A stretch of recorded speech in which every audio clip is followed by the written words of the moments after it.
Hello and welcome to another part of this chapter probability. In the previous part we have discussed about expectation in two-dimensional distribution. We have obtained different formula to find bivariate moments. In this part we shall learn how to compute all these bivariate moments by using the formula for some given problems. So in this part we shall consider two problems. In the first problem we shall consider one discrete distribution and we shall compute the bivariate moments, and in the second problem we shall consider a continuous distribution and we shall find the same for the continuous distribution. So let us consider the first problem. It is given that we have to find mx my, that means the marginal mean, sigma x sigma y, that means the marginal standard deviation, and rho, that is correlation coefficient. So we have to find all this quantity for this discrete distribution. So a bivariate discrete distribution of two random variables x and y is given. Actually this is the joint mass function. So from the problem we find that there are three spectrums of x which are 1, 2, 3, and two spectrums of y which are 2 and 3, and these are the joint mass. So the mass at the point 1, 2 is 1 by 6, the mass at the point 2, 3 is 1 by 6, etc. So we shall find all this quantity. Before that, from this table we can easily find the marginal mass both for x and y. For that we have to add all the elements of the rows and all the elements of each column.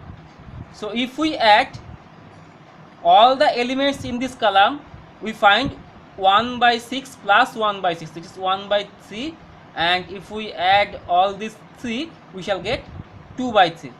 These two are marginal mass at the spectrum points 2 and 3 for the random variable y.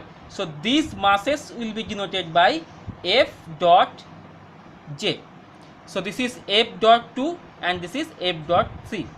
Similarly, if we want to compute the marginal mass for the distribution of x, then we find that x has three spectrums 1, 2, 3.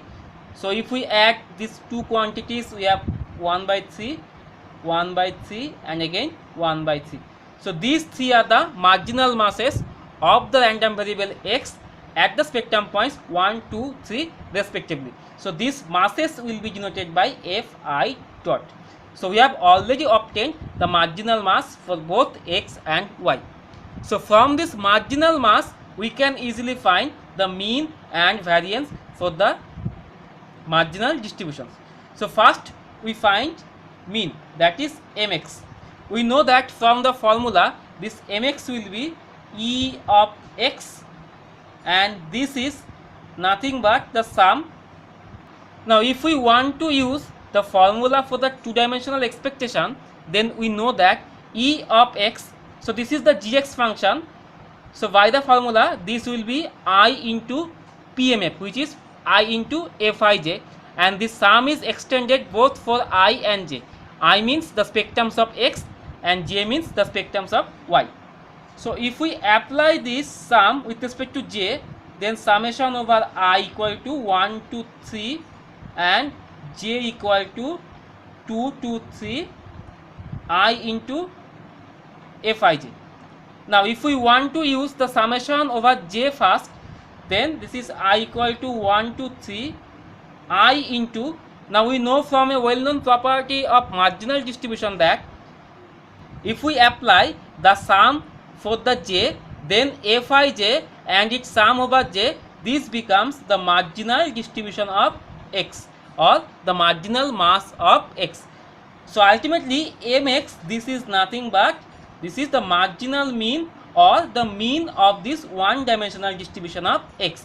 So this is I into the marginal mass.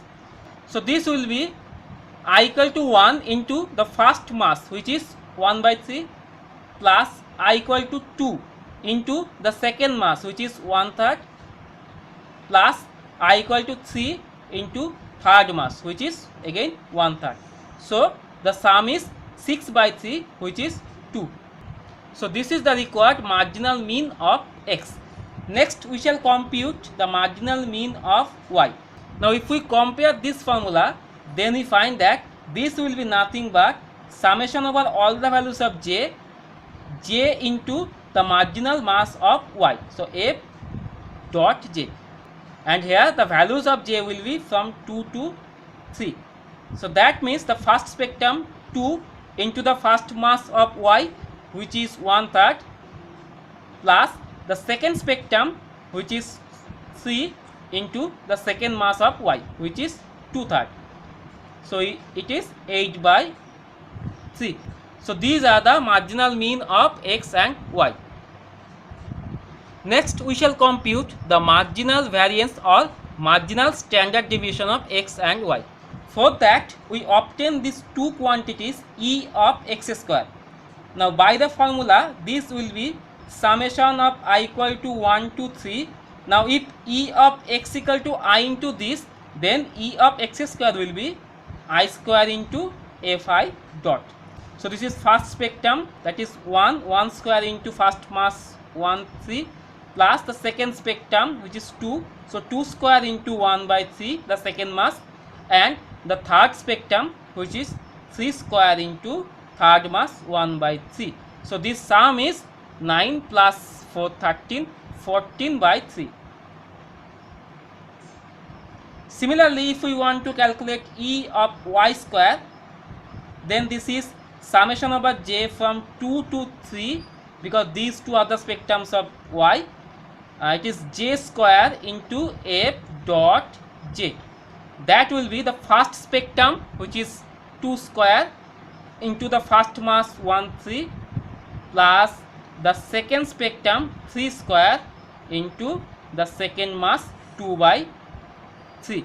This will be equal to 22/3.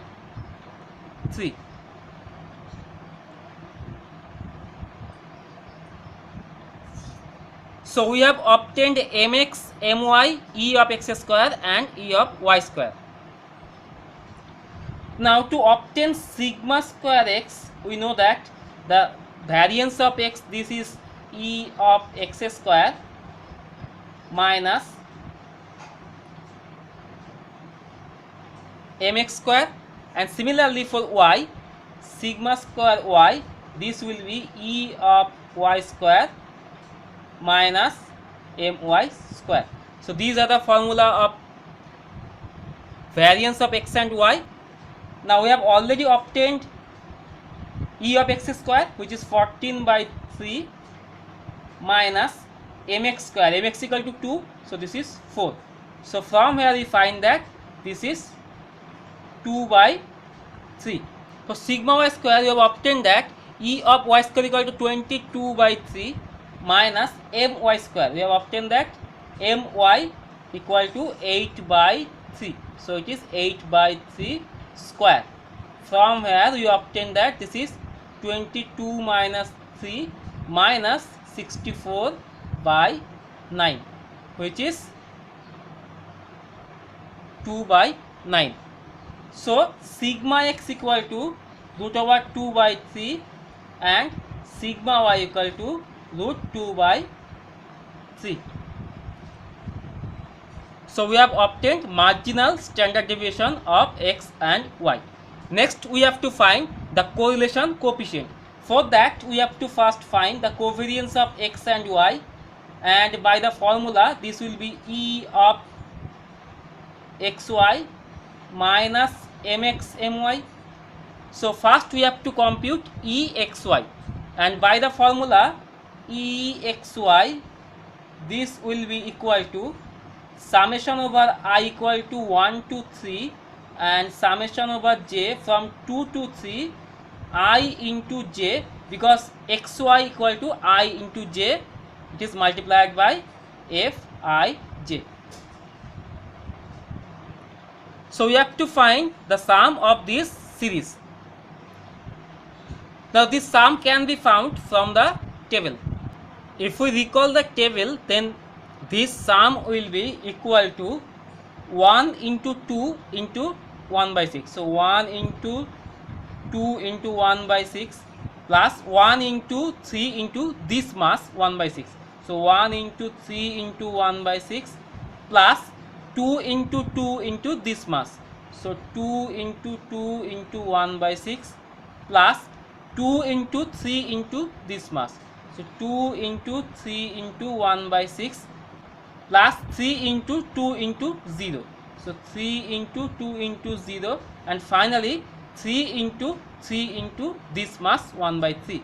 So 3 into 3 into 1 by 3. So if we add all this quantity, the sum is 11 by 2. So value of EXY equal to 11 by 2. So therefore we find the covariance of x and y. This is equal to EXY, that is 11 by 2, minus mx into my. Mx equal to 2 and my equal to 8 by 3. So this is equal to 1 by 6. So this is the value of covariance, and finally we find the correlation coefficient rho xy by the formula. This is covariance of x comma y divided by sigma x into sigma y. Now covariance is 1 by 6.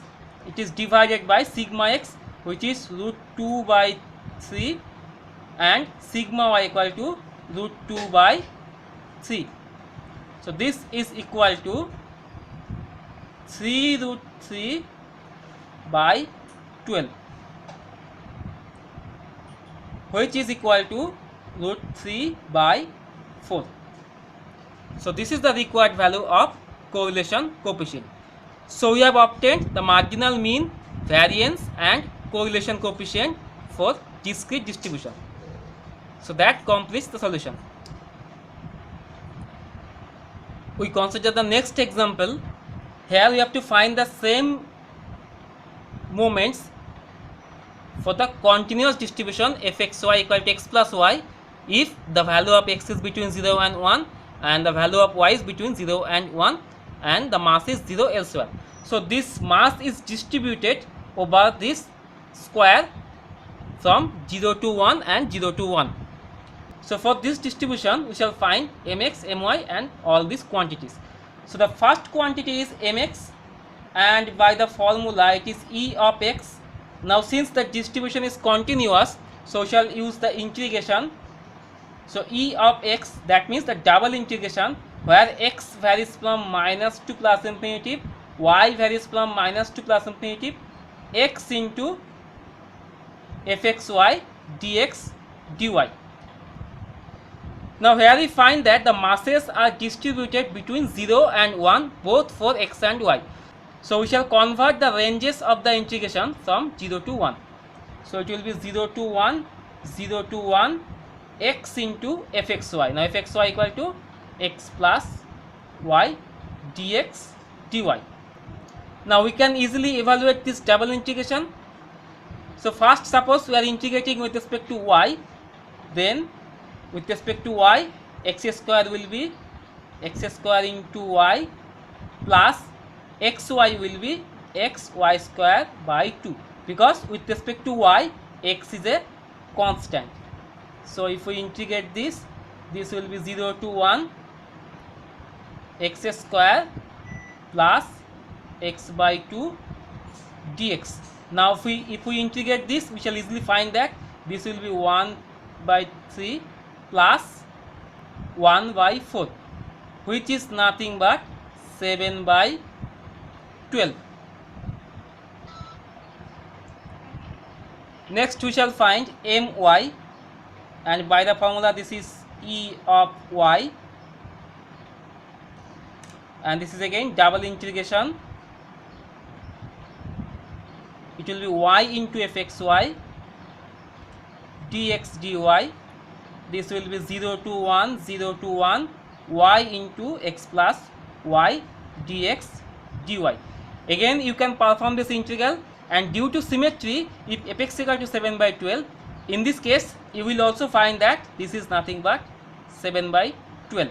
So for this distribution, the marginal means are 7 by 12 and also 7 by 12. Next we shall find the marginal standard deviation or marginal variance. We know that to find the marginal variance of x, we have to find E of x square. Now this is the formula of E of x square. Now since the masses are distributed from 0 to 1 both for x and y, so we shall convert the limits of this integral from 0 to 1 x square into, now fxy equal to x plus y dx dy. So this is equal to 0 to 1 x cube plus x square y dx dy. Now we can easily integrate this. Suppose we are integrating this with respect to y first, then it will be x cube y plus x square y square by 2, treating x as a constant, and the limits are from 0 to 1 dx. This is equal to 0 to 1, it is x cube plus x square by 2 dx. Now we can easily integrate this. This will be 1 by 4 plus 1 by 6, which is equal to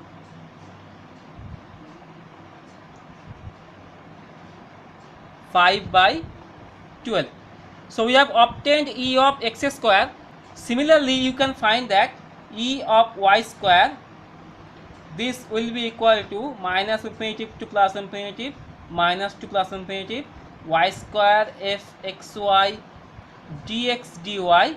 This will be equal to again 5 by 12 due to symmetry. You can easily calculate that it will be equal to 5 by 12 again.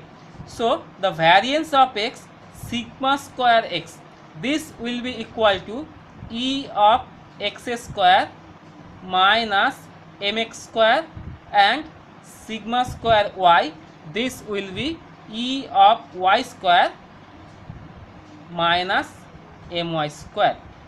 Now we have obtained that E of x square equal to 5 by 12 minus mx square. We have already obtained that mx equal to 7 by 12. So this is 7 by 12 its square. So this is equal to 11 by 144. Similarly, sigma square y, this will be E of y square, which is again 5 by 12 minus my square. My is again 7 by 12 whole square, so it is 11 by 144. So you have obtained that sigma x equal to sigma y equal to root over 11 by 12. So we have obtained the marginal standard deviation both for x and y. Next we shall find the correlation coefficient. To find the covariance, we need to find E of xy, because we know that covariance of x and y, this is equal to E of xy minus mx into my. So to find E of xy, this is the formula of E of xy. Now this is equal to integration from 0 to 1, because the masses are distributed between 0 and 1 both for x and y, and this is xy into fxy equal to x plus y dx dy. This is equal to 0 to 1 x square y plus x y square. Now we have to integrate this. Suppose we are integrating this with respect to y first, treating x as constant, so it will be x square y square by 2 plus x y cube by 3 from 0 to 1 for y, and then we have to integrate this with respect to x.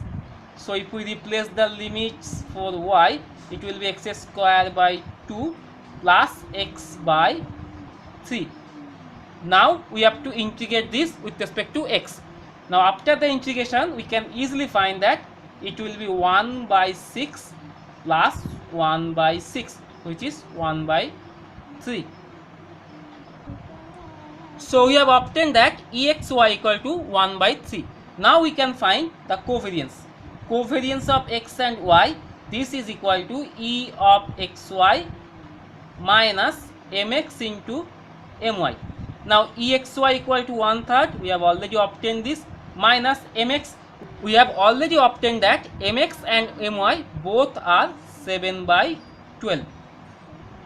So this is 1/3 minus 49 by 144. So this is equal to minus 1 by 144. So this is the value of the covariance. Now we have to find the correlation coefficient rho xy.